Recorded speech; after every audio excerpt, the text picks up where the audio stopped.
Donc, bienvenue à ce webinaire organisé par la CCI du Tarn en partenariat avec le Conseil départemental du Tarn, dont l'objectif de ce webinaire est de vous présenter les démarches d'éco-conception, vous présenter donc le concept, de quoi s'agit-il, et surtout vous présenter des exemples de réalisation en entreprise.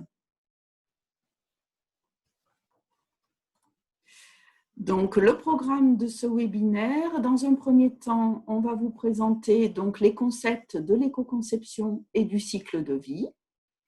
Ensuite, on va vous présenter la démarche d'éco-conception, quelles sont les différentes étapes, les différents niveaux d'une démarche d'éco-conception.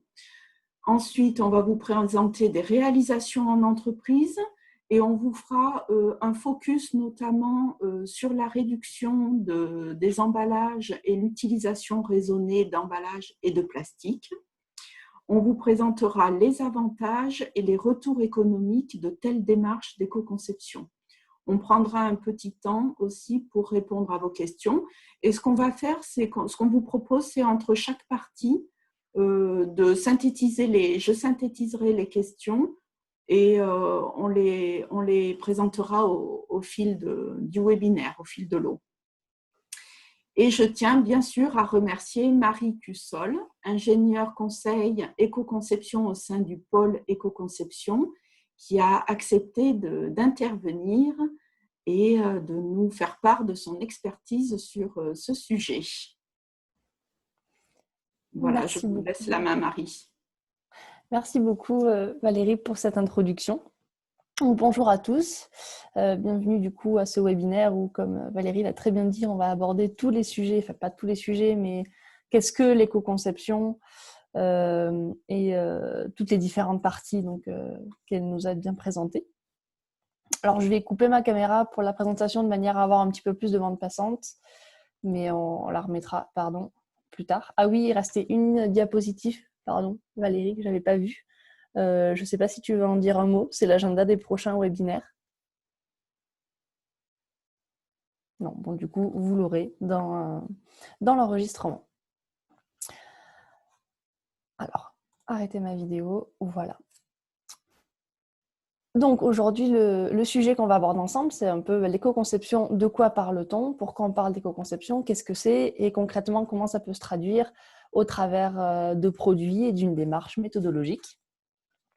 Avant de rentrer dans le vif du sujet, je vais me présenter moi. Donc, je suis ingénieure conseil au pôle éco-conception, ingénieure conseil éco-conception et également animatrice d'un programme éco-conception en Occitanie, dont je vous dirai quelques mots à la fin et qui est un outil opérationnel qui a été mis en place il y a maintenant 1 an au sein de la région Occitanie pour vous aider, vous, entreprises, à mettre en place, faire avancer, progresser dans vos projets d'éco-conception.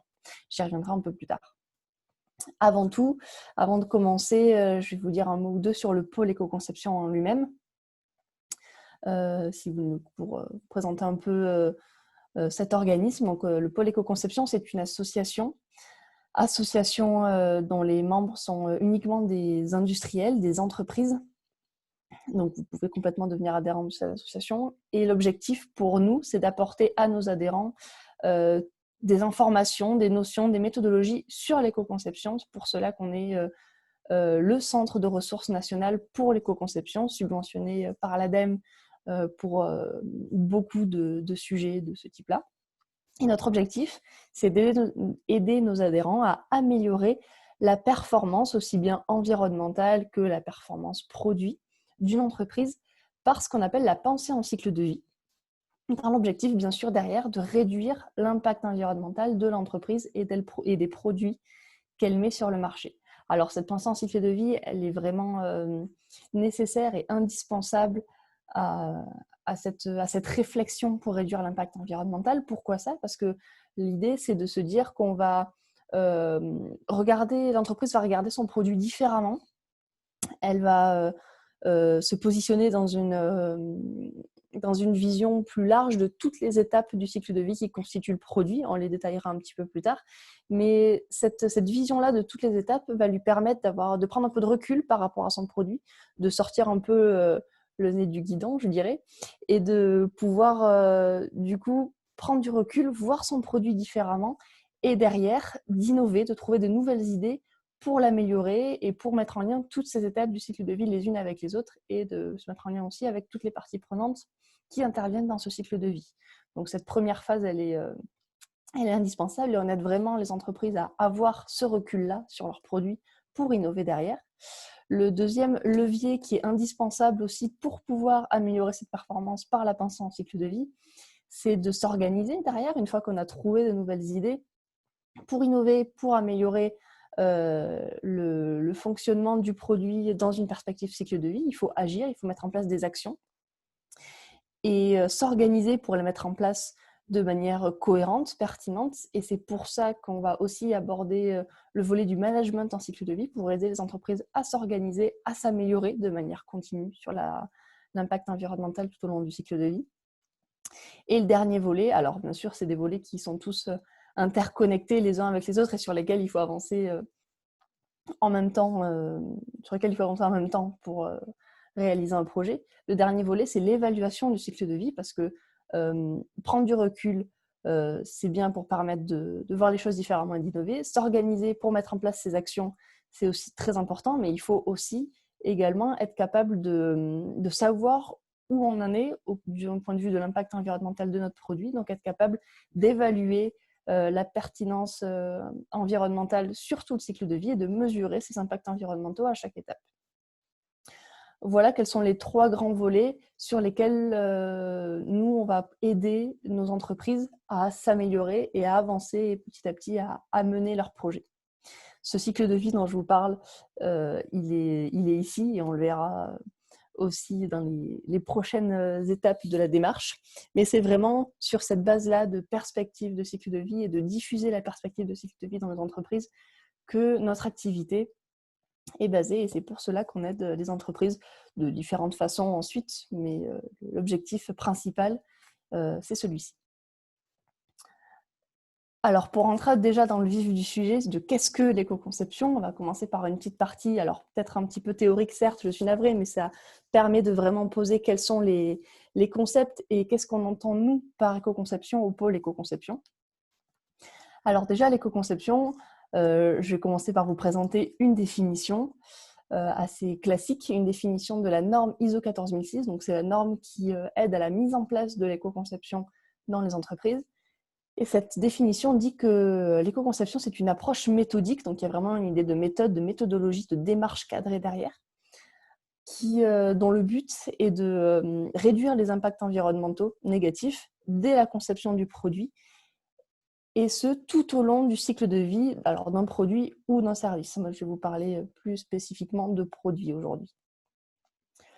Donc voilà, l'objectif, c'est le suivant, c'est vraiment de penser aux conséquences environnementales dès la conception du produit, avec une réflexion globale sur toutes les étapes du cycle de vie, mais on y pense en amont dès la conception, tout en assurant la performance du produit. C'est quelque chose qui ne transparaissait pas dans la définition de la page d'avant, mais ce qui est important pour un produit qui a un faible impact environnemental, c'est de quand même être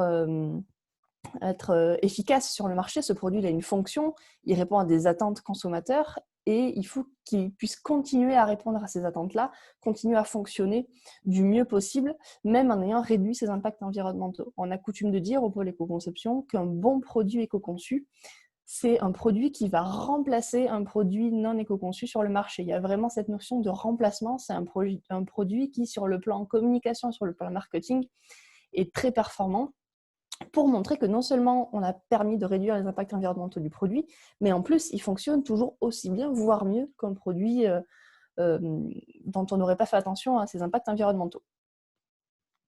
Donc, il y a cette notion aussi finalement de stratégie globale, de marketing qui sort de seulement le département conception de l'entreprise, mais qui inclut du coup une équipe plus large, une équipe stratégique qui va être en contact avec d'autres parties prenantes que seulement celles liées à la conception. Derrière cette définition-là, il y a aussi d'autres concepts qui se dégagent. Le premier, c'est d'autres approches plutôt que d'autres concepts. Le premier, c'est de dire que l'éco-conception, c'est une approche multi-étapes. Comme je vous le disais, on est sur une une approche dans une perspective de cycle de vie. Donc, on va prendre en compte toutes les étapes du cycle de vie, produit du coup. Là, on est sur le cycle de vie d'un produit dans lequel on a tout d'abord une phase de conception, il faut concevoir le produit. On la met en amont pour bien montrer que cette phase de conception va influer toutes les autres étapes. Après cette étape-là, on a une étape forcément d'extraction de matières premières et d'énergie qui vont être nécessaires à la production. Une fois qu'on a les matières premières qui nous concernent, les composants primaires, et qu'on a l'énergie dont on va avoir besoin, on a une phase de fabrication, bien sûr, pour passer de la matière première brute au produit fini, qui peut se manifester par plusieurs étapes de fabrication différentes, en plusieurs lieux de fabrication, potentiellement, selon les produits. Ensuite, on a une phase de transport. Alors, la phase de transport, on la met là, historiquement, mais vous vous rendez compte que des étapes de transport, il va y en avoir partout. Il va y en avoir entre les phases d'extraction des matières premières et de fabrication. Au sein même de la fabrication, il va y avoir du transport entre les différents lieux. Mais on les regroupe ici pour que ce soit plus clair et qu'on puisse vraiment avoir une liste exhaustive et claire, cadrée à cet endroit-là. On parle de transport, mais j'aime mieux parler de logistique parce que dans le transport, il y a également l'emballage. L'emballage fait partie de cette phase de transport logistique, finalement. Une fois cette phase de transport achevée, donc on parle du transport, tous les types de transport depuis l'extraction des matières premières jusqu'au lieu d'usage, jusqu'au lieu où le consommateur va potentiellement acheter un produit. On a une phase d'usage en elle-même qui, elle, va vraiment correspondre à l'usage du produit et l'impact environnemental du produit pendant sa phase d'usage. Une phase de tri, fin de vie, une fois que l'usage est terminé, que le produit n'est plus en état de fonctionner. Donc, l'éco-conception va prendre en compte l'ensemble de ces étapes, mais elle va aussi prendre en compte l'ensemble des critères environnementaux qui vont être liés à l'impact environnemental du produit, c'est-à-dire qu'un produit va avoir un impact environnemental, certes, mais pas seulement sur un seul critère environnemental. Des critères environnementaux, il y en a énormément. Là, je vous en présente quelques-uns à titre d'exemple. Mais un produit peut avoir un impact environnemental car il augmente les émissions de gaz à effet de serre. Ça, c'est un critère qu'on connaît très bien parce qu'il est très documenté. Mais il peut aussi avoir un impact sur la consommation d'énergie non renouvelable, sur la consommation de ressources rares, sur l'émission de substances toxiques qui vont augmenter la toxicité. Donc, toxicité, on parle de toxicité pour l'homme, ou avoir un effet sur l'écotoxicité. L'écotoxicité, on parle de toxicité sur les milieux naturels et non pas sur l'homme, c'est deux choses différentes. Donc, finalement, un produit peut avoir des impacts environnementaux qui vont se manifester différemment dans l'effet négatif qu'il va avoir sur l'environnement derrière. L'effet d'émission de gaz à effet de serre ne va pas du tout être le même que l'effet sur la consommation de ressources rares. Ça va se manifester différemment. Et ce qui est important pour avoir une vision globale de l'impact environnemental, c'est de ne pas considérer un seul impact, mais tous les impacts qui vont être pertinents pour le produit. Ça va vraiment nous permettre d'avoir cette vision-là beaucoup plus générale de quelles sont les mesures à prendre pour améliorer l'impact du produit. Je m'explique avec un court exemple. Alors, c'est un exemple que je tire d'une étude qu'a fait l'ADEME en 2003. C'est pas tout récent, mais c'est assez intéressant comme étude. Dans cette étude, l'ADEME a mesuré l'impact environnemental global moyen d'un Européen par an. Là, le résultat que je vous montre, c'est sur le critère d'impact de l'effet de serre, de l'émission de gaz à effet de serre. Un Européen moyen émettait en 2003 9,3 tonnes de CO2 équivalent par an. Si je vous demande de vous concentrer sur le poste fruits, légumes, céréales et sucres, j'attire votre attention là-dessus, on voit qu'il représente moins de 0,1% des émissions de gaz à effet de serre d'un Européen moyen. Donc, si je vois seulement ce critère-là, on va se dire que si je veux améliorer l'impact environnemental d'un Européen, je ne vais pas travailler sur ce poste de consommation fruits, légumes, céréales et sucres parce que son influence sur l'émission de gaz à effet de serre est beaucoup trop faible, et si je travaille sur ce poste-là, je ne vais pas réduire l'impact environnemental. Donc ça ne sert à rien d'y travailler dessus pour l'instant. C'est un critère d'impact qui est négligeable. Je pense que vous êtes tous d'accord avec moi là-dessus. Je vous montre un autre critère d'impact maintenant. Cette étude a été faite selon différents critères d'impact. Le second critère d'impact qu'on va regarder, c'est la production de déchets, qui est aussi un critère d'impact qui est très significatif. L'étude montre qu'un Européen produit plus de 580 kg de déchets par an. Et là, si on reprend notre poste de consommation fruits, légumes, céréales et sucres, qui était négligeable par rapport aux critères gaz à effet de serre, émissions de gaz à effet de serre, là, on est sur un poste qui représente 18% de la production de déchets d'un Européen. Donc, on passe d'une catégorie qui était négligeable sur le critère précédent d'émissions de gaz à effet de serre, et là, qui devient prépondérante. Et finalement, on se dit que si on veut réduire l'impact environnemental d'un Européen, il va falloir absolument travailler sur ce poste-là parce qu'il représente une quantité de déchets énorme. Certes, on ne va pas réduire les émissions de gaz à effet de serre, mais on va drastiquement réduire la quantité de déchets, qui a un impact aussi très important sur l'environnement. Donc vous voyez que ce n'est pas un problème simple à résoudre. On va prendre plusieurs critères, et le fait de travailler sur les fruits et légumes, céréales, sucres va pouvoir permettre de réduire une partie de l'impact sur certains critères environnementaux, pas d'autres. Donc il va falloir trouver des solutions pour réduire ça au global, mais c'est un poste du coup qui va y participer, et on peut voir cette différence-là, cette nuance-là, qu'en regardant plusieurs critères d'impact. Pourquoi on regarde plusieurs critères d'impact? Certes, pour avoir cette vision globale de l'impact, mais aussi pour éviter ce qu'on va appeler les transferts d'impact environnementaux, soit d'une étape du cycle de vie à une autre, soit d'un critère d'impact à l'autre. Je vais vous montrer un petit exemple qui va vous permettre de comprendre très rapidement ce qu'est le transfert d'impact. Par exemple, prenons une voiture dite classique, une voiture thermique bien lourde avec beaucoup d'acier, un moteur thermique qui tourne au diesel ou à l'essence. La répartition de ces impacts environnementaux, c'est à peu près celle-ci, avec énormément d'impacts en phase d'usage, forcément, vu qu'une voiture en phase d'usage a besoin de gasoil pour fonctionner, gasoil, essence, et donc émet énormément de gaz à effet de serre et autres à l'usage. Si maintenant je compare cette voiture-là à une voiture hybride, je veux améliorer ma voiture classique, je mets en place un modèle hybride. Alors ce modèle hybride, il va réduire énormément l'impact environnemental en phase d'usage, bien sûr, parce que je vais consommer beaucoup moins de carburant. Mais par contre, j'ai un moteur électrique et des batteries supplémentaires, ce qui augmente l'impact environnemental en phase d'extraction de matières premières et d'énergie. Ça va également augmenter l'impact environnemental en phase de fabrication, parce que nouveau process de fabrication. Et ça va également augmenter l'impact environnemental en phase de fin de vie, parce qu'il va falloir trier, traiter ces moteurs et ces batteries supplémentaires. Donc vous voyez que finalement, l'impact environnemental que j'ai gagné, que j'ai réduit en phase d'usage, je l'ai transféré à d'autres étapes du cycle de vie, inconsciemment bien sûr à la base, mais c'est vraiment un phénomène de transfert d'impact. Le fait d'avoir trouvé une solution pour réduire l'impact sur une phase m'a forcé à augmenter l'impact environnemental dans d'autres phases du cycle de vie. Ce transfert d'impact-là, il y a toujours au moins un petit transfert d'impact quand on réduit, quand on travaille de cette façon-là.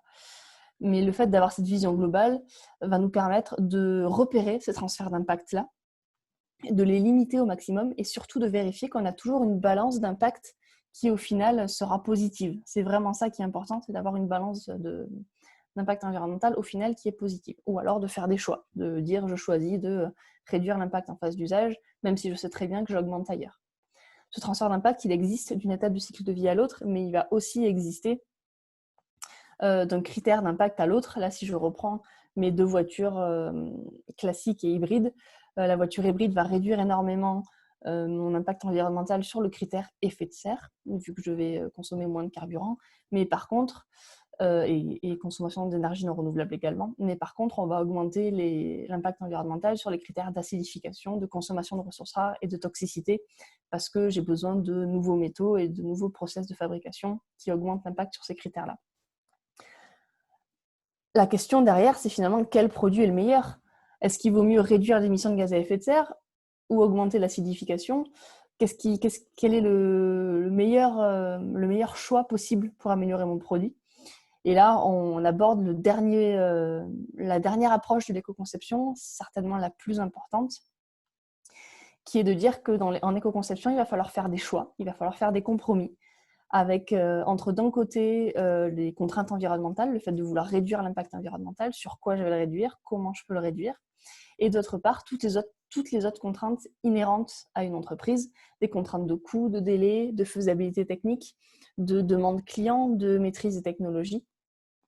Toutes ces contraintes-là, elles existent et elles existeront toujours pour une entreprise. Et le fait de créer un produit qui a un impact environnemental réduit ne doit pas évincer toutes ces contraintes-là qui participent à la pérennité de l'entreprise derrière.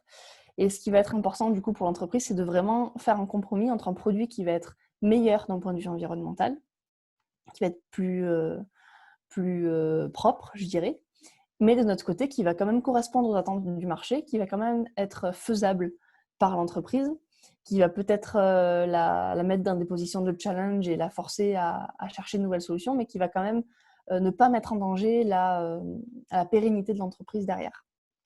Et notamment, c'est les choix de transfert d'impact, etc. C'est des choix qui vont se poser dans ces compromis-là entre le fait de réduire l'impact environnemental d'un côté et sur quoi on veut le réduire et quelle est la démarche pertinente qu'on va trouver pour réduire l'impact environnemental sur tout le cycle de vie face à toutes les autres contraintes que va avoir l'entreprise. Donc là, c'est des discussions, ça va être des choix stratégiques de l'entreprise, ça va être vraiment des choix stratégiques à faire pour pouvoir mettre en place ces deux parties-là.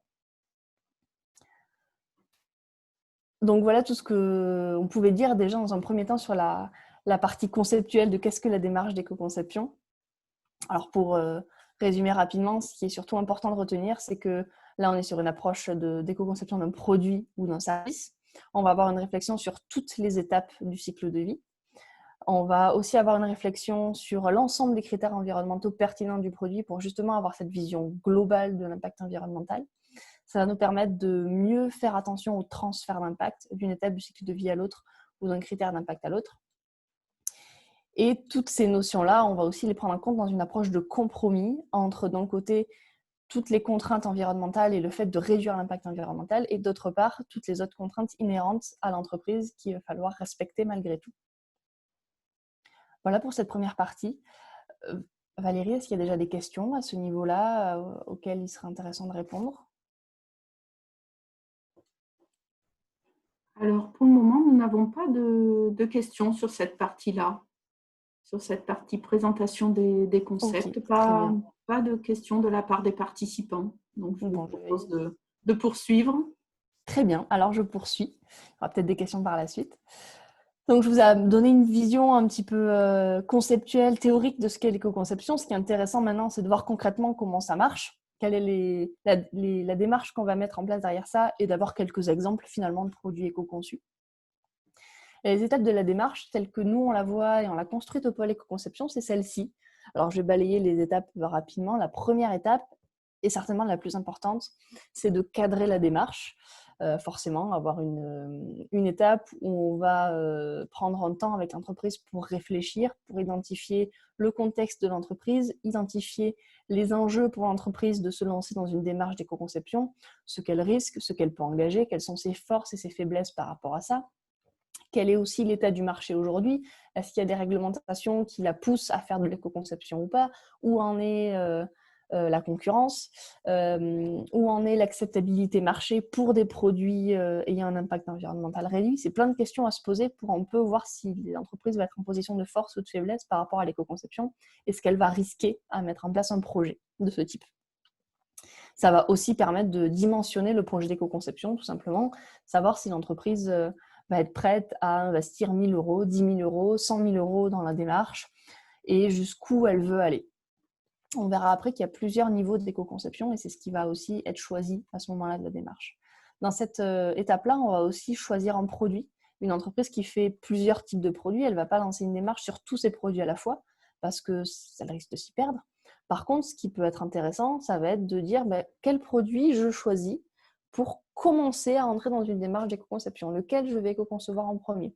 Ça peut être intéressant d'éco-concevoir celui qui se vend le plus parce que dans ce cas-là, ça va permettre directement de mettre en lumière ce qu'on a fait et d'avoir un succès énorme dès le début de la démarche d'éco-conception, dès qu'on aura mis sur le marché ce produit. On peut prendre aussi celui qui se vend le moins, justement pour tenter d'en faire un produit meilleur et de le faire remonter dans les ventes sur le marché. On peut prendre un produit qui est un peu en fin de vie marketing, qui s'essouffle un peu au niveau des ventes parce qu'on ne l'a pas remis à jour depuis quelques temps, et profiter de ce projet d'éco-conception pour le réactualiser d'un point de vue technologie.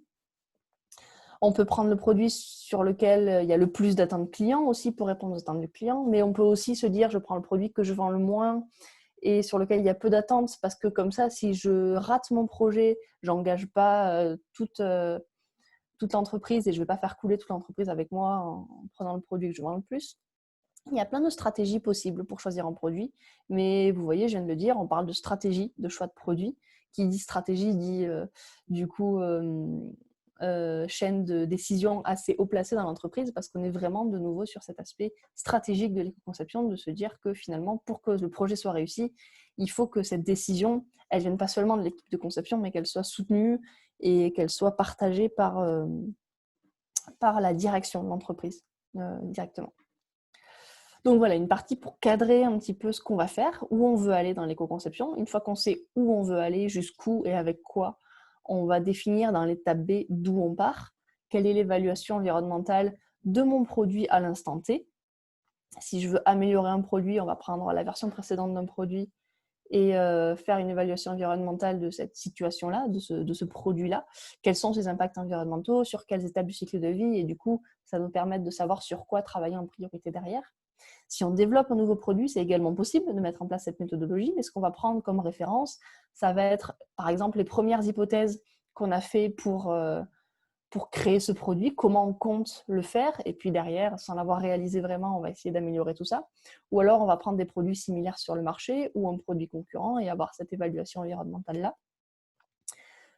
Une fois qu'on sait d'où on part, qu'on a évalué grâce à des outils d'évaluation environnementale quel est mon impact, il existe plein d'outils là-dessus. Ce n'est pas le sujet aujourd'hui, mais on pourra y revenir un petit peu parce que c'est aussi des choses qui permettent concrètement d'avancer pour vos entreprises.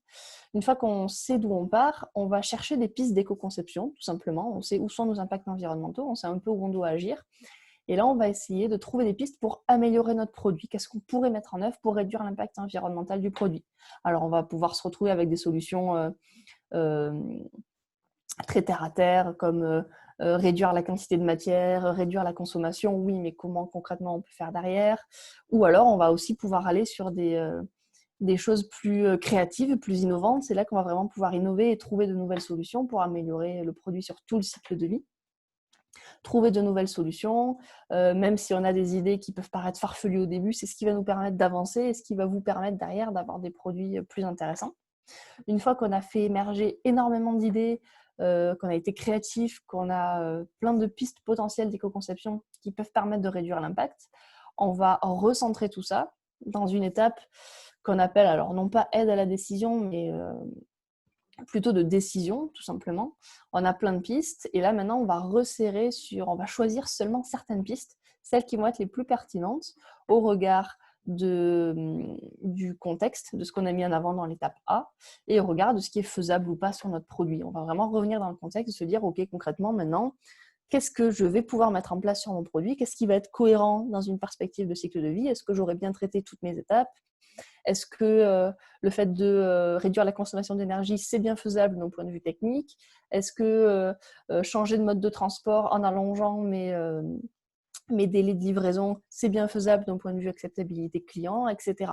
On va se poser toutes ces questions-là et à la fin de l'étape D, on va pouvoir avoir une solution pour éco-concevoir notre produit qui, normalement, est à peu près figé.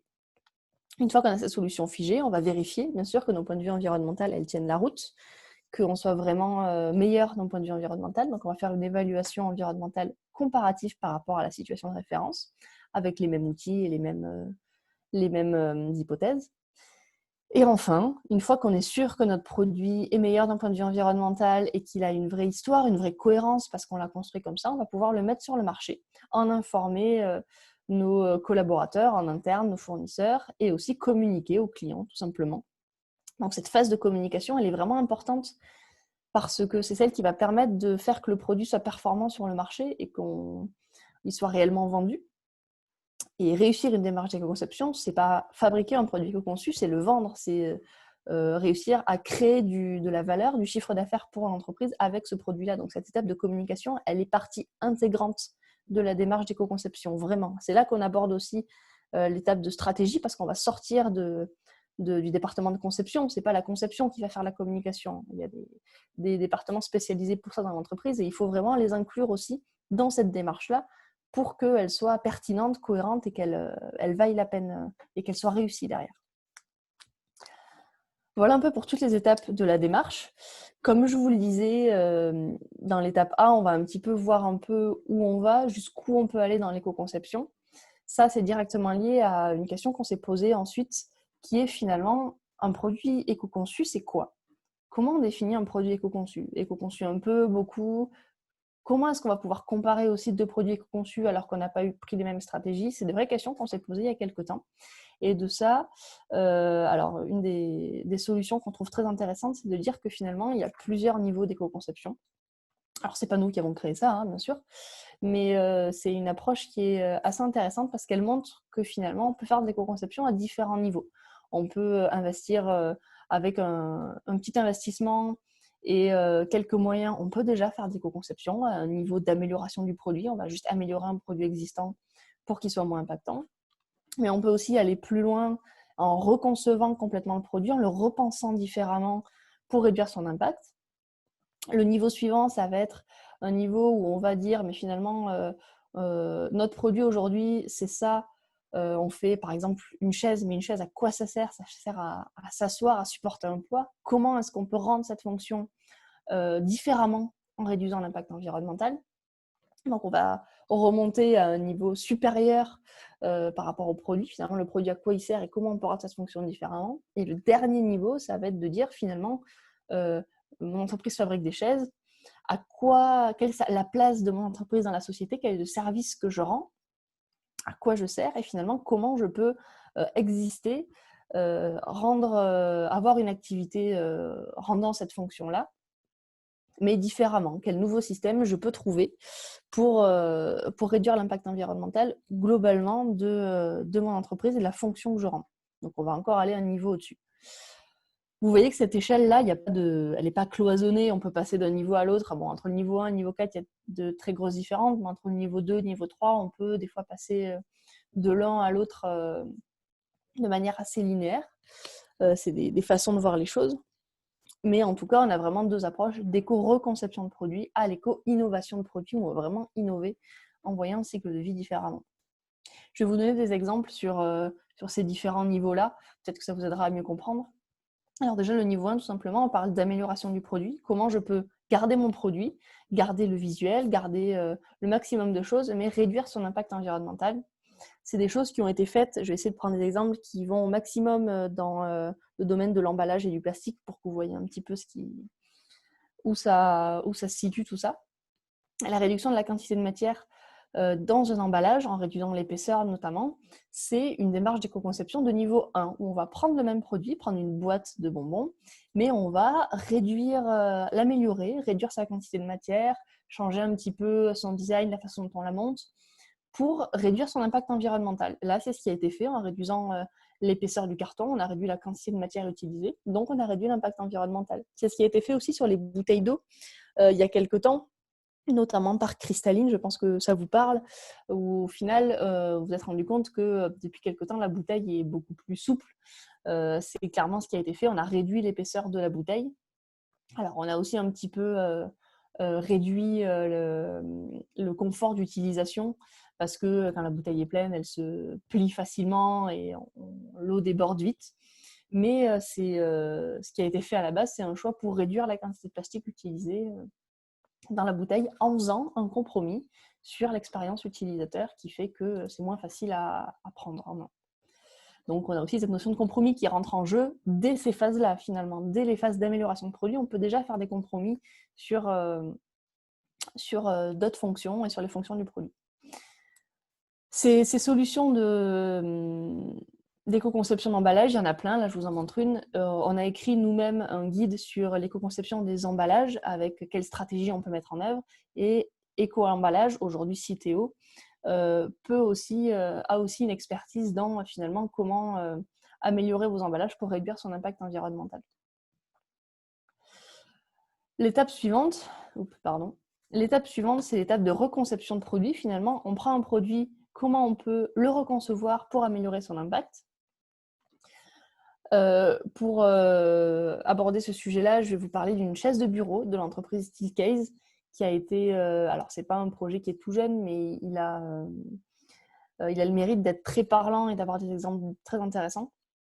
Donc Steelcase, entre 1998 et 2004, ils ont remis en question tout le design de leur chaise de bureau, produit phare, pour l'améliorer d'un point de vue environnemental. On voit qu'ils ont réussi à améliorer énormément l'impact. Ils ont réussi à supprimer des matériaux qui n'étaient pas recyclables ou qui étaient très impactants, notamment du PVC, notamment du Zamac, qui est un alliage métallique. Ils ont également supprimé les cols sur les assises. On verra un peu comment ils ont fait tout ça par la suite. Ils ont réduit le nombre de composants, ils ont réduit le poids du siège et ils ont également réduit le volume de l'emballage. On verra aussi comment ils ont fait ça derrière. Et en plus, ils ont réussi à ajouter 32% de matériaux recyclés dans la chaise. Donc vous voyez que c'est des résultats qui sont assez ambitieux. Ils ont réussi à avoir des résultats très intéressants. Et tout ça, ils l'ont fait en repensant complètement la façon dont la chaise était faite. Je vais vous montrer trois grandes stratégies, trois grandes idées qu'ils ont mis en place, trois grandes pistes d'éco-conception réussies. La première, ça a été de réinterroger les fonctions de l'emballage, pas de l'emballage, mais du produit, notamment la fonction d'un accoudoir. Je ne sais pas si vous savez à quoi sert un accoudoir. Eux se sont réellement posé la question parce qu'ils se sont aperçus qu'ils vendaient des chaises parfois avec, parfois sans. Donc ça veut dire que c'est une pièce qu'on peut potentiellement supprimer si des fois on la met sur la chaise, des fois on ne la met pas. Mais si on la met, ça veut dire que ça a quand même une utilité de vendre des accoudoirs, mais pas sur toutes les chaises. Donc, ils sont un petit peu posé cette question-là. Et ils se sont aperçus finalement que les personnes qui commandaient des chaises avec accoudoirs, c'était pour des chaises utilisées à des postes de chef de service, de manager, de chef d'équipe. Donc, c'était pour apposer quelque part une supériorité hiérarchique. C'était le supérieur qui avait des accoudoirs sur sa chaise, c'était pour montrer un statut finalement. Mais finalement, personne n'utilisait réellement des accoudoirs pour s'accouder toute la journée dessus. Fort de ce constat-là, ils se sont dit finalement, ça ne sert à rien d'avoir une énorme pièce plastique avec des renforts, avec des choses très très solides, parce qu'on avait dimensionné ça pour pouvoir tenir 100 kg pendant 8 heures par jour, mais finalement, personne ne l'utilise comme ça. Donc, ils ont pu supprimer une bonne partie du plastique, réduire l'accoudoir, lui donner une forme aussi plus esthétique et grâce à ça, supprimer des composants et supprimer une partie du poids du fauteuil. Donc supprimer une partie des plastiques là-dessus, ce qui était très intéressant aussi, rien qu'en réinterrogeant une fonction. Le deuxième avantage qu'ils ont réussi à mettre en place, c'est qu'ils ont souhaité supprimer les cols sur les assises entre la mousse, les coussins et la structure du fauteuil. Pour ça, ils ont créé un système de taquet amovible en plastique, comme vous pouvez le voir sur la photo. Et en fait, ils se sont aperçus que ça avait deux énormes avantages. Un avantage d'un point de vue environnemental. Déjà, parce qu'on n'avait plus de colle, donc plus de matière toxique. Et de deux, parce que du coup, ces mousses-là étaient amovibles. Donc, on pouvait les démonter pour aller les laver ou pour les changer tout simplement sans changer la structure même du fauteuil. Donc, on allongeait considérablement la durée de vie du fauteuil, de la structure si on changeait les mousses, ou même des coussins, parce que ça arrive, ce qui provoque la fin de vie du fauteuil en général, c'est que la housse est usée ou que la housse est tachée et que du coup, comme c'est un fauteuil en entier, on n'arrive pas à faire partie de la tâche, donc du coup, on le met au rebut. Là, ils se sont aperçus qu'ils pouvaient allonger la durée de vie du fauteuil en mettant ces mousses amovibles. Premier avantage environnemental. Deuxième avantage qui n'est pas du tout environnemental, qui est un avantage concurrentiel, qui a été aussi très très important pour eux à l'époque, c'est qu'ils se sont rendus compte que le fait d'avoir des mousses amovibles, ça permettait de décorréler complètement les deux chaînes de fabrication. D'un côté la chaîne structure de chaise et d'un côté la chaîne mousse. On n'était pas obligé de sortir un produit fini qui était la structure avec les mousses collées dessus. Cette étape sautait. Donc du coup, on pouvait faire une chaîne de montage des chaises d'un côté, une chaîne de fabrication des mousses de l'autre, et à la fin, assembler juste le bon produit pour répondre à la demande client. Ça leur a permis déjà d'optimiser leur mode de production. Et ça leur a permis aussi d'être plus flexibles sur les chaînes de fabrication des mousses, notamment en termes de coloris et de tissus utilisés. Il faut savoir qu'à l'époque, dans les années 2000, les chaises de bureau, il y avait peut-être 4 couleurs au maximum qui étaient proposées par l'ensemble des fabricants, aller du bleu, du rouge, du noir, peut-être du gris, pas plus. Eux, grâce à cette flexibilité de la chaîne de production et au fait de pouvoir décorréler ces deux chaînes, ils ont réussi à pouvoir proposer une vingtaine de coloris différents. Pour eux, c'était facile maintenant parce que ça leur permettait ça leur permettait de faire des petites séries de coussins de couleurs différentes, de les stocker et ensuite, en fonction des commandes, d'assembler juste les couleurs qui allaient bien sur les chaises qui allaient bien. Ils ont également pu créer un nouveau service de personnalisation où ils proposaient aux entreprises d'apposer le logo directement sur les chaises, le logo, le slogan, ce qu'ils voulaient, un visuel de leur choix sur les chaises, moyennant finance bien sûr, de manière à avoir vraiment des chaises personnalisées pour une société. Tout ça en partant à la base d'un problème de colle. Ils ont voulu supprimer les colles. Et grâce à cette suppression des colles, ils ont pu avoir un avantage concurrentiel énorme et des avantages environnementaux très intéressants.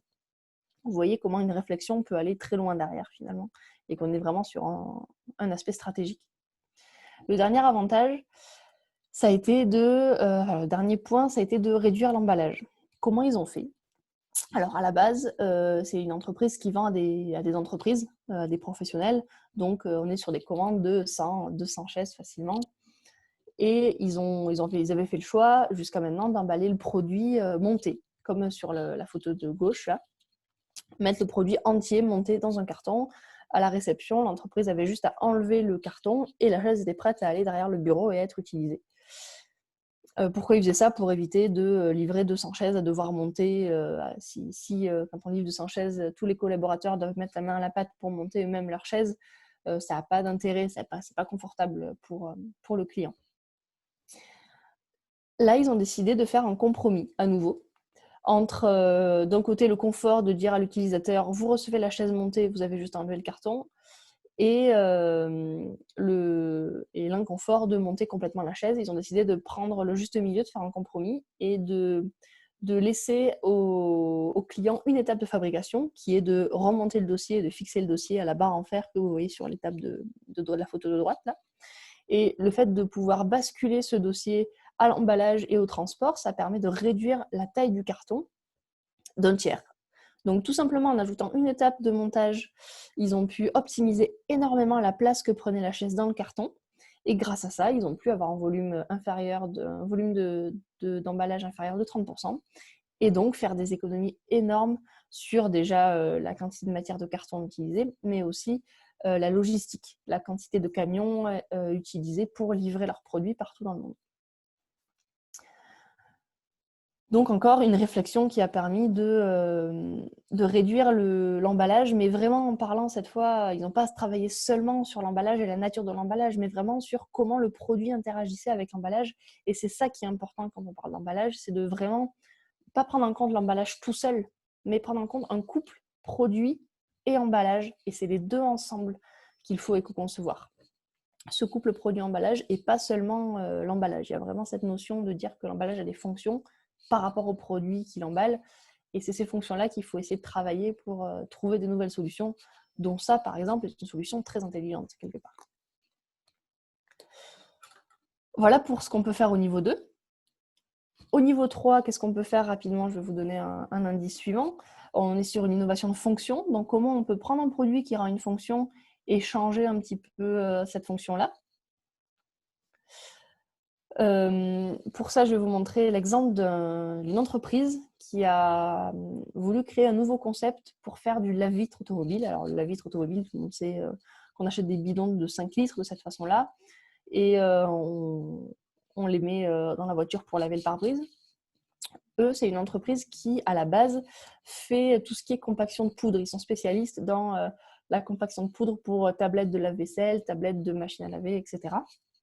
Ils ont décidé de se diversifier, de trouver un nouveau marché dans la vitre automobile. Alors, d'un point de vue éco-conception, ils ont créé une pastille de 10 grammes qui remplace un bidon de 5 litres. C'est-à-dire que lorsque vous voulez acheter du lave-vitre, vous achetez plus un bidon, mais vous achetez une petite pastille. Arrivez chez vous, vous la mélangez à 5 litres d'eau dans un bidon réutilisable que vous avez déjà à la maison, par exemple. Et vous pouvez directement remplir le réservoir de la vitre dans votre voiture avec ça. C'est très intéressant d'un point de vue éco-conception parce que déjà, ils ont travaillé énormément les matières, les produits pour créer cette tablette-là en prenant au maximum de matières naturelles. Leur métier, c'est la compaction de poudre. Donc, ils ont déjà des process de fabrication très optimisés sur la consommation d'énergie pour compacter ces poudres-là. En termes de logistique, c'est là que c'est aussi le plus intéressant parce qu'ils ne vont plus livrer au magasin, on n'a plus à livrer des bidons de 5 litres lourds, volumineux, mais on va juste livrer une pastille contre un bidon. Donc, on va pouvoir réduire énormément la place et le poids, le volume et le poids de ce qui est transporté pour la même utilisation. Donc, très, très, très, très important comme avantage en termes de logistique, en termes d'emballage également, parce qu'on n'a plus un bidon à produire chaque fois qu'on produit 5 litres, mais juste une pastille qu'on va emballer dans un petit carton ou dans un tout petit film plastique très léger. Donc, on réduit énormément l'emballage. En termes d'usage, bon, ça ne change pas grand-chose. Là, on a juste à mélanger. Ça ajoute des étapes à l'utilisateur de mélange avant de le verser dans la voiture, mais ce n'est pas non plus très contraignant. Et on ne se retrouve pas avec un bidon sur les bras en fin de vie. Donc, très, très intéressant d'un point de vue éco-conception. Seulement, il faut savoir que ce produit, ce n'est pas vendu. Pourquoi ce produit, ce n'est pas vendu? Parce que quand vous allez acheter du lave-vitre dans un magasin, vous cherchez un bidon de lave-vitre. Vous ne cherchez pas une petite pastille. Et en fait, c'est ça qui n'a pas été compris. Il y a eu un gros souci sur l'acceptabilité du produit, sur la compréhension du produit. Ils n'ont pas assez communiqué là-dessus. Donc, au final, ça a été très mal compris et par les clients et même par les distributeurs, par les magasins, qui ont souvent rangé cette pastille-là à côté des petits sapins odorants, qui n'ont finalement rien à voir avec du lave-vitre. Et à cause du coup de cette incompréhension, de cette mauvaise communication, ce produit n'a pas marché dans un marché en B2C. Par contre, il a été très intéressant dans un marché en B2B. L'entreprise, quand elle a vu cet échec en B2C, elle s'est retournée sur un autre marché B2B pour vendre ça à des garages, à des concessionnaires, à des transporteurs, etc., qui, eux, ont vu énormément d'avantages aussi pour leur activité parce qu'ils n'ont plus à stocker des quantités énormes de bidons de la vitre, mais ils ont juste à stocker des pastilles, à les mélanger au moment de l'utiliser et du coup, ils gagnent énormément en stockage, etc. Donc du coup, un produit qui a bien marché, mais du fait de la communication, ils ont été obligés de revoir leur stratégie de déploiement et de commercialisation. Donc, vous voyez qu'il y a vraiment aussi cet aspect stratégique qui est là clairement rentré en jeu. Parce que développer le produit tout seul, ça n'a pas suffi, ça ne marchait pas, parce que derrière, il faut le communiquer derrière. Il faut communiquer dessus les gains qu'il y a d'un point de vue emballage, d'un point de vue plastique, d'un point de vue environnementaux, de tout type, etc. Le dernier volet, sur lequel je vais passer assez vite parce que j'étais un petit peu bavarde, c'est le volet sur l'innovation de système. Là, on va aller plus loin encore. On va essayer d'innover sur qu'est-ce que fait l'entreprise et comment elle peut rendre cette fonction, ce service différemment. Et pour aller sur ce niveau-là, on va aller sur ce qu'on appelle l'économie de la fonctionnalité. Donc, la question qui se pose, c'est finalement comment est-ce qu'on peut remplacer ou ajouter une vente de services par rapport à la vente de produits. Donc, plus seulement vendre un produit, mais vendre un service qui va y être associé, et en général qui augmente la valeur même du produit. Ce système produit-service, on va aussi faire en sorte que, bien sûr, il minimise les impacts environnementaux et augmente la valeur ajoutée. C'est l'objectif premier, ça reste quand même de minimiser les impacts environnementaux, tout en créant de la valeur dans un pari qui va être gagnant, gagnant, gagnant, c'est-à-dire gagnant pour l'entreprise, gagnant pour le client, bien sûr, et gagnant aussi d'un point de vue environnemental. Cette économie de la fonctionnalité, elle est basée sur, pour qu'elle marche, pour qu'elle réussisse, elle doit être basée sur 2 concepts d'éco-conception. Déjà, la durabilité, il faut que le produit qu'on propose, non pas à la vente, mais à l'utilisation sous forme de service, soit plus durable. Il faut qu'il dure longtemps parce que plus il va durer longtemps, plus ça va rendre service à l'entreprise parce qu'elle n'aura pas à en produire d'autres et elle va continuer à pouvoir faire de la marge, du chiffre dessus. Et c'est un produit qui doit aussi correspondre à une utilisation intensive. Il doit être capable de supporter des utilisations intensives et répétées parce que souvent, on est sur des produits qu'on va mettre dans une forme de location pour pouvoir améliorer l'utilisation et l'expérience client et la rentabilité entreprise derrière. Il y a plein de produits aujourd'hui de plus en plus qui correspondent, qui entrent dans cette économie de la fonctionnalité. Un exemple qui est très intéressant, que vous connaissez sans aucun doute, c'est tout ce qui est service de vélo, Vélib, Vélove, dans les grandes villes maintenant, où là on est vraiment sur un service. L'entreprise met à notre disposition des vélos qu'on peut récupérer à un endroit et poser à un autre endroit sans souci. Donc, on est sur un service plutôt que de produire des vélos qu'on va acheter ou qu'on va louer. On est vraiment sur nous permettre de nous déplacer d'un point A à un point B.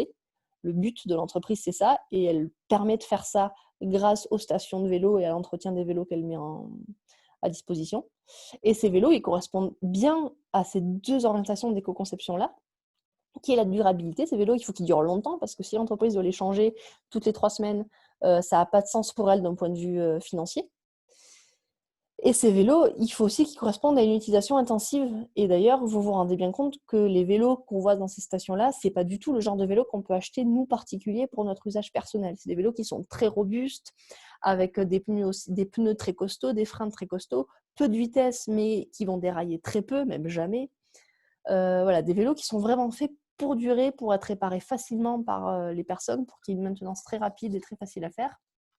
Et pour qu'ils soient utilisés de manière intensive, un peu brutalisés, pour qu'ils puissent se cogner sans avoir forcément de suite de panne et de problèmes. Ils correspondent vraiment à cette notion d'éco-conception. Et ce qui est intéressant aussi à cette notion d'éco-conception dans le cadre d'une économie de la fonctionnalité, et ce qui est intéressant aussi, c'est qu'ils permettent c'est que pour être installés sur le marché, ces vélos-là, ils ont besoin d'un ascendant des politiques de la ville ou un ascendant carrément qui vient du gouvernement. Et souvent, cette économie de la fonctionnalité, elle va pouvoir être acceptée que s'il y a un coup de pouce de la part des autorités derrière pour pouvoir être mis en œuvre. J'ai un autre exemple plus entreprise, plus financier pour aller dans ce modèle-là. C'est un exemple qui est assez connu maintenant. C'est le modèle qu'a mis en place Michelin il y a quelques années. Michelin, dans ce qu'il proposait aux flottes professionnelles il y a quelques temps, c'était tout simplement juste une vente de pneus, comme ils font avec les particuliers encore. Et l'idée, c'était de dire qu'ils étaient un peu en contradiction avec leur modèle, parce que finalement, ils devaient avoir une image de marque qui est de dire que leurs pneus sont fiables, sont résistants, donc ils vont fidéliser des clients grâce à ça. Mais quelque part, le fait d'avoir des pneus fiables et résistants, ça impliquait que les clients changeaient moins souvent leurs pneus, donc ça imputait directement le chiffre d'affaires de l'entreprise. Donc, du coup, on avait une contradiction entre l'image qu'ils voulaient donner et la rentabilité de leurs produits derrière. Pour résoudre cette contradiction, ils ont mis en place un nouveau business model qui était de ne plus vendre des pneus, mais de vendre des kilomètres parcourus, de proposer à leurs clients une espèce d'abonnement dans lequel ils garantissaient que les pneus fonctionnaient, permettaient au camion de rouler aussi longtemps que possible. Ils garantissaient également un changement de pneus en cas de crevaison en moins de 2 heures partout en Europe, donc très contraignant aussi pour l'entreprise. Mais derrière ça, ils facturaient chaque entreprise au kilomètre parcouru. Vous vous doutez bien que pour pouvoir développer ça et pour pouvoir répondre à la contrainte du changement en moins de 2 heures partout en Europe, ils ont été obligés de développer un nouveau pneu, un pneu moins lourd, plus résistant, qui se répare très très vite, de manière à ce qu'eux n'aient pas à intervenir partout tout le temps. Donc un pneu finalement durable, plus éco-conçu. Et grâce à ça, ils ont pu fidéliser les clients existants et avoir de nouveaux clients satisfaits de cette nouvelle offre de dire on facture au kilomètre et on vous change un pneu partout, tout le temps, à la moindre crevaison. Donc c'est beaucoup plus confortable aussi pour les clients. Et là, on est vraiment sur un modèle gagnant-gagnant-gagnant où on va être gagnant pour l'entreprise parce que leur business model est en accord finalement avec l'image qu'ils veulent rendre. Plus les pneus tiennent longtemps, plus ils vont gagner d'argent. Gagnant pour le client parce que c'est plus confortable pour lui de rouler, il fait beaucoup plus confiance à ses pneus et l'entreprise peut tourner plus vite en immobilisant moins souvent les camions. Et c'est gagnant aussi pour l'environnement parce qu'on va changer moins souvent les pneus, donc en fabriquer moins, plus les réparer et donc consommer moins de matière, etc. Voilà pour le modèle finalement, un modèle d'économie de la fonctionnalité qui fonctionne et qui fonctionne encore aujourd'hui, même s'il a maintenant quelques années. Avant d'attaquer la dernière partie, est-ce qu'il y a des questions? Alors, il n'y a pas de questions, toujours pas de questions de la part des participants. Je pense que vos exemples permettent de bien illustrer quand même les démarches d'éco-conception. Et on peut se rendre compte là assez facilement qu'en fonction de la stratégie de l'entreprise, on peut aborder la question de l'éco-conception sous différents niveaux. soit une simple amélioration, je dirais simple amélioration d'un produit jusqu'à ce que vous nous avez présenté en niveau 4, une entière démarche d'éco-innovation. Je pense que là, par le biais des exemples, ça permet à chaque entreprise de pouvoir se situer et se projeter dans une éventuelle démarche, soit simple, soit un peu plus complexe. Mais là, a priori, vous avez, il n'y a pas de questions, donc on peut poursuivre. Tout est clair pour les participants. Bon, très bien, je vais aborder juste une dernière partie assez rapidement qui est finalement qu'est-ce que ça peut apporter une démarche d'éco-conception. On a parlé de la définition, de concrètement comment on pouvait le mettre en place dans une démarche et quels exemples derrière pouvaient être liés. Mais ce qui est aussi important, c'est de voir à quel point ça peut être rentable, une démarche d'éco-conception, et comment ça peut être rentable. Alors, on s'est posé la question déjà il y a quelques années. On a participé à des études économiques sur des études sur la rentabilité de l'éco-conception, sur les retours économiques de l'éco-conception, une première en 2008 et une deuxième en 2014. On avait interrogé 30 entreprises pour la deuxième, 120 ou 119 pour la deuxième.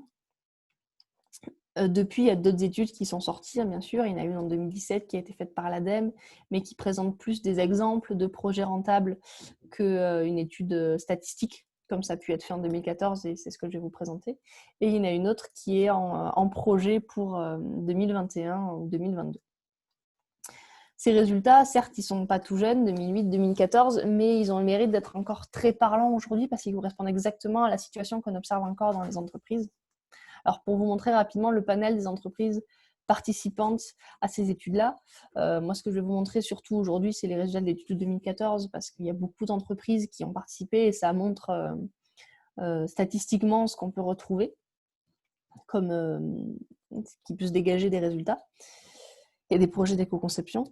Alors, on voit qu'il y a des entreprises venant de secteurs d'activité très différents, industrie, commerce et autres secteurs d'activité, même s'il y a beaucoup d'entreprises industrielles. On est sur des tailles d'entreprises aussi très différentes, assez bien partagées, et sur tous les types de clientèle, B2B, B2C et les deux. Ce qui est intéressant de voir d'un point de vue impact sur les bénéfices économiques, sur les profits de l'entreprise, c'est qu'on a une bonne moitié des entreprises qui finalement n'a pas vu d'effet sur les profits en termes de... n'a pas vu d'effet sur les profits entre un produit éco-conçu et le produit précédent qui n'était pas éco-conçu. Donc en fait, ce qu'on peut se dire, c'est qu'au pire, on ne perd rien. C'est des entreprises qui quand même ont fait une démarche d'éco-conception, ont investi, ont réfléchi, ont passé du temps, investi du temps et de l'argent pour mettre en place une démarche d'éco-conception. Et au final, ils ont un produit qui est meilleur d'un point de vue environnemental et qui se vend toujours aussi bien que leur produit. Ils n'ont pas perdu d'argent finalement, ça a eu un effet neutre sur leur profit. Et on voit aussi en contrepartie qu'on a une proportion importante, donc plus d'un tiers, qui a eu une augmentation des profits d'entreprise, mais même une petite partie qui a eu une augmentation importante, et seulement très peu d'entreprises qui ont vu une réduction de l'impact, et aucune qui a vu une réduction importante, pas d'impact, mais de leur profit. Donc ce qu'on voit, c'est que finalement, on peut se dire que dans une démarche d'éco-conception, au pire, on ne va pas perdre d'argent et il y a par contre de fortes chances qu'il y ait une augmentation ou une augmentation importante des profits derrière. Donc quand on entend dire que finalement l'éco-conception, ça coûte cher et ça ne va pas pouvoir aider les entreprises, cette étude montre que ce n'est pas forcément vrai et au contraire, ça peut avoir des effets très intéressants pour l'entreprise. Ça peut d'autant plus avoir des effets intéressants que ces entreprises ont surtout mis en avant qu'il y a eu des avantages au-delà des retombées économiques très forts pour l'entreprise. Plus de 80% des entreprises ont vu une amélioration de leur image, de leur notoriété, parce que forcément, on communique sur une réduction d'impact, on répond à des attentes clients souvent, on est plus transparent sur ce que l'on fait, ça améliore aussi la confiance que les clients vont avoir en nos produits.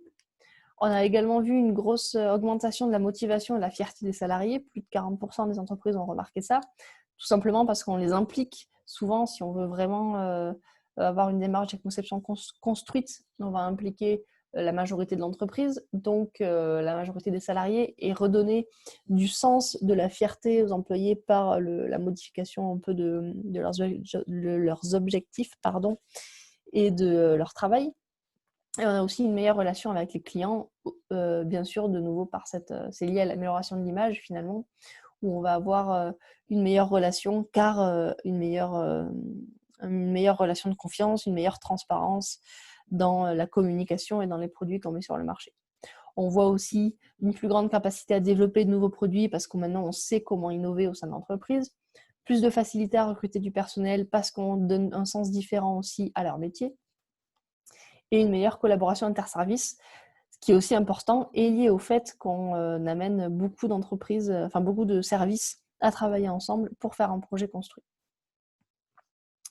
Voilà en 3 mots ce qu'on pouvait dire sur des retours économiques. Il y en a d'autres, l'étude a été un petit peu plus poussée que ça. Ils ont essayé aussi de montrer quelles étaient les motivations de l'entreprise, quelles étaient les étapes du cycle de vie sur lesquelles ils avaient travaillé. L'idée aujourd'hui, c'est pas de rentrer dans ces détails, mais voilà, c'est des études qui sont intéressantes pour pouvoir creuser un peu le retour d'expérience économique qu'a eu certains projets. Et vous pouvez les retrouver sur Internet assez facilement encore aujourd'hui, sur notre site notamment. Voilà un petit peu pour la partie théorique de ce que je voulais vous apporter pour cette présentation. Alors, je vais finir sur cette dernière partie avant de prendre les questions, peut-être, Valérie. L'idée maintenant, c'est juste de vous présenter rapidement, concrètement, comment on peut vous accompagner en Occitanie pour faire de l'éco-conception. Au-delà de ce webinaire qui a été organisé par la CCI du Tarn, toute l'Occitanie est maintenant participe à ce programme depuis 1 an. C'est un programme qui a été lancé l'année dernière, qui est financé par l'ADEME, la région et l'éco-organisme Val-d'Elia, et donc porté par le pôle éco-conception, et qui vous permet concrètement de vous lancer dans une démarche d'éco-conception ou d'être rassuré, c'est ce que vous avez déjà mis en place pour pouvoir aller plus loin. L'idée, c'est vraiment de vous permettre d'avancer, peu importe où vous en êtes. Pour ça, le programme qui a été mis en place, c'est un programme qui est vraiment à la carte, où l'idée, c'est de proposer différents types d'accompagnement, certains collectifs, certains individuels, pour vous permettre d'avancer. Pour ça, donc, il y a quatre grands niveaux sur lesquels on peut vous aider. Déjà, des niveaux d'information, tout simplement, au travers de webinaires, un petit peu comme aujourd'hui, d'organiser des webinaires thématiques pour voir un peu comment avancer sur ces sujets ensemble et vous donner des informations sur les premiers niveaux d'éco-conception finalement, comme on l'a fait là. Je peux aussi vous aider à orienter une démarche. Il y a des entreprises qui se posent de plus en plus de questions finalement sur comment avancer, où on en est d'un point de vue éco-conception, qu'est-ce qu'on pourrait mettre en place dans notre contexte. Et ça, c'est typiquement des questions auxquelles il est possible de répondre dans le cadre soit d'un diagnostic initial à faire ensemble au cas, par entreprise, soit des réponses sur lesquelles que vous pouvez déjà commencer à construire grâce aux autodiagnostics maturité que vous pouvez retrouver sur ce lien-là. C'est un petit questionnaire d'une quinzaine de minutes qui va déjà vous permettre de vous positionner par rapport aux autres entreprises qui ont rempli ce questionnaire-là. Il est aussi possible d'avoir des temps de montée en compétences au travers d'ateliers thématiques inter-entreprises. Alors, c'était vrai dans une période avant le Covid. Maintenant, on essaye de trouver des moyens pour justement continuer ces ateliers, continuer à faire échanger les entreprises en visio au travers de ces événements-là. Et il est aussi possible de réaliser ce qu'on appelle des journées de conseil, où l'idée, c'est de venir passer une journée dans l'entreprise pour bénéficier d'une montée en compétences sur les sujets vraiment importants pour pouvoir avancer sur votre projet. Ça peut être manipuler des outils, ça peut être former des équipes, ça peut être sensibiliser tout simplement l'entreprise à cette perspective de cycle de vie. Plein de sujets peuvent être abordés pendant cette journée. Et enfin, il existe des financements de l'ADEME et de la région pour pouvoir accompagner vos projets d'éco-conception financièrement. Et là encore, je peux vous aider aussi à avoir ces contacts-là. Mais je pense que la CCI est aussi bien placée pour pouvoir vous rediriger vers les bonnes entités à ce moment-là de votre projet. Voilà pour tout ce que je voulais vous dire aujourd'hui. Alors maintenant, je vais remettre ma caméra et puis s'il y a des questions, on va pouvoir peut-être échanger pour pour en discuter.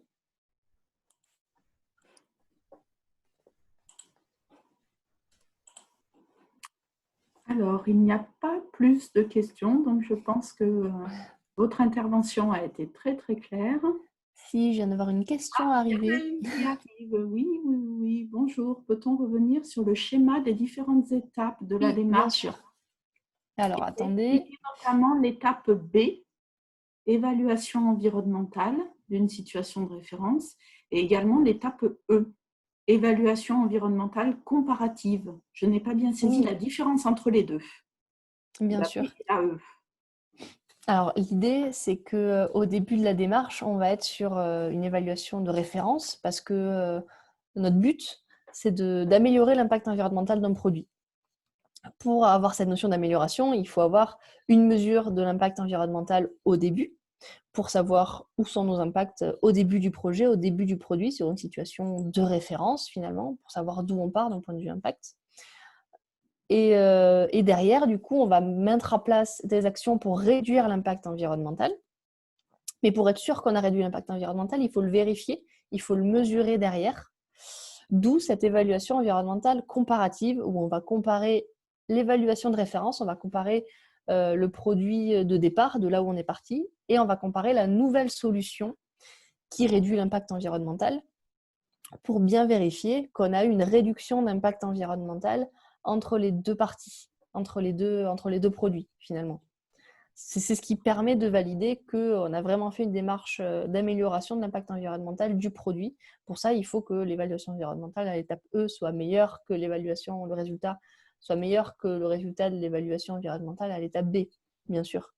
Et ça va aussi nous permettre de voir si on n'a pas fait de transfert d'impact entre les deux étapes, entre les deux produits, et qu'on a bien, au final, un impact environnemental qui soit meilleur sur tous les points de vue, ou en tout cas sur le maximum de points de vue, à l'étape d'évaluation environnementale comparative, donc une fois qu'on a développé le produit.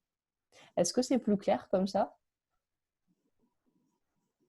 Très bien. Merci à vous. Voilà, je ne vois pas apparaître de nouvelles questions.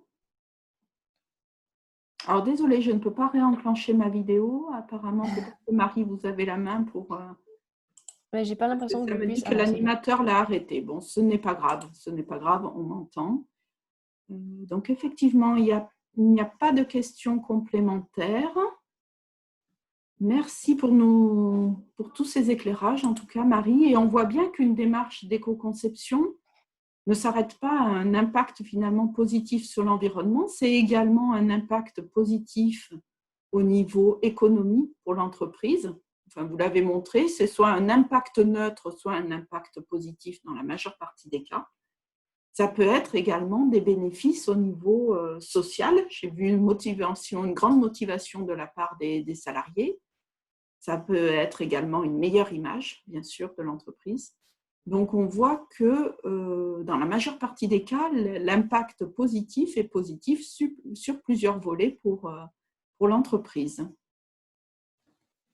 Oui, tout à fait. C'est vraiment l'idée, mais c'est le cas vraiment lorsqu'on réussit une démarche de conception. Et pour ça, il faut vraiment prendre en compte une vision globale, prendre en compte quel compromis on va faire et essayer d'impliquer un maximum de collaborateurs dans l'entreprise pour faire que cette démarche soit un succès derrière, du point de vue que vous venez d'évoquer. Voilà, comme il n'y a pas de nouvelles questions, je tiens à vous remercier, un grand merci, Marie, pour votre Avec grand plaisir. Merci pour votre attention que vous avez pu apporter. Juste avant d'arrêter l'enregistrement, je voulais vous faire part de 2 prochains webinaires qui seront organisés sur d'autres thématiques. Le 5 novembre, le jeudi 5 novembre, vous aurez un webinaire sur la prévention des risques psychosociaux et les performances des entreprises, et avec notamment le témoignage de plusieurs entreprises. Et le jeudi 19 novembre au matin, vous aurez un webinaire, on vous propose un webinaire sur l'autoconsommation photovoltaïque, qui est une bonne solution pour maîtriser sa facture d'énergie. Donc voilà, donc n'hésitez pas à vous inscrire, on vous enverra les invitations sous peu. Et encore une fois, voilà, un grand merci à Marie Cussol. Si jamais, on va vous envoyer donc en suivant un questionnaire de satisfaction, si vous voulez, si vous avez d'autres questions auxquelles on n'aurait pas répondu, si vous souhaitez plus d'informations sur le programme éco-conception de la région, ou si vous voulez être contacté par la CCI sur ce sujet, n'hésitez pas à nous en faire part. Voilà, un grand merci. À bientôt. Merci aux participants, bien sûr aussi. Merci pour votre attention. Au revoir, à bientôt. Au revoir.